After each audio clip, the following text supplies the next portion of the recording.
है। नहीं बिल्कुल, हाँ वो कहाँ तक दुकानें थी। जी जी, असल में तो और छोटे इधर आओ ना, आपने दुकानें किस लिए बंद की हैं? इधर आ जाओ, कोई बात नहीं, इधर आ जाओ, इधर आओ, अपनी दुकानें खोलें। दुकानें खोलें। ये गलत जो बह रहे हुए ये काम ना करें।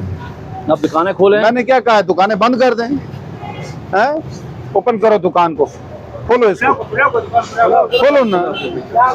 इनको, इनमें से किसी को मैंने कहा है दुकान बंद करके भाग जाए। बस ये असल में वक्ती अब ये दोनों दुकान बंद करके भाग गए। देख लो, देखो दुकान बंद करके मत, ऊपर करो इसको और ऊपर करो। ये आपको अभी यहाँ से नजर आ जाएगा, ऊपर करो, आपको यहाँ से नजर आएगा कितना माल बाहर पड़ा था जो उठा के इसने अंदर रखा है। ये यहाँ तक माल पड़ा था। और ऊपर देखो,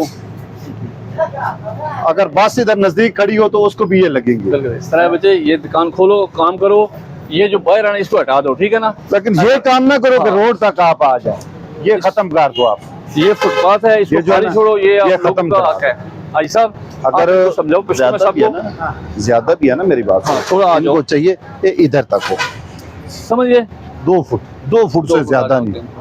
ये नहीं है कि देखो रोड के ऊपर आप बैठ, ये इससे आगे ये उतार दो साथ, ठीक है ना। ये सारी खत्म कर देनी है आपने।